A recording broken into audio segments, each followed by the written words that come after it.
माँ दुर्गा म्यूजिक आ गया, मिथिलांचल में छा गया।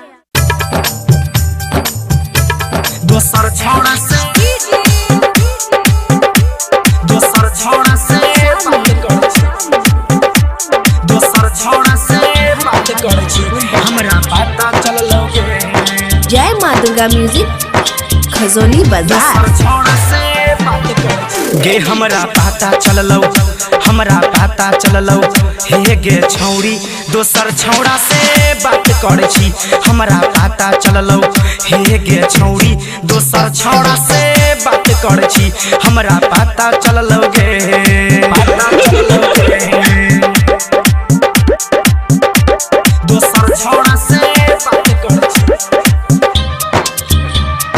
जय माँ दुर्गा म्यूजिक खजोली बाजार। दोसर छौड़ा से बात कर छी की गे हमारा से मन नहीं भरे छो, तोरा केना केना मोहन करे छो, तोरा केना केना मोहन करे छो, की गे हमारा से मन नहीं भरे छो, तोरा केना केना मोहन करे छो। रोजे इंस्टा पर नई का छौड़ा से तू मुलाकात कर छी, हमरा पता चललो हे गे छौड़ी दोसर छौड़ा से बात कर छी गे,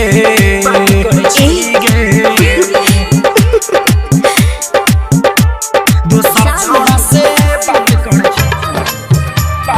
जय माँ दुर्गा म्यूजिक खजोली बाजार। छौड़ा से बात कर छी पानी पिए छा बोला गए घाट के, मिले ओकरा से जाही छही रात के, मिले ओकरा से जाही छही रात के गे पानी पिए छा बोला गए घाट के, मिले ओकरा से जाही छा तू रात के गे प्यार नहीं तू गे प्यार नहीं हमरा संगे गे छौड़ी बड़का घाट कर छी, हमरा पता चललो हे गे छौड़ी दोसर छौड़ा से बात कर छी गे,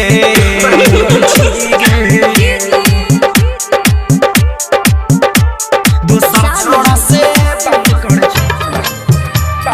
जय माँ दुर्गा म्यूजिक खजोली बाजार। छौड़ा से बात कर छी ओकरा जड़े देखलियो वीडियो रील के, केला खाई रही दुनु गोटे छील के, केला खाई रही दुनु गोटे छील के गे ओकरा जड़े देखलियो वीडियो रील के, केला खाई रही दुनु गोटे छील के। धोखा पंकज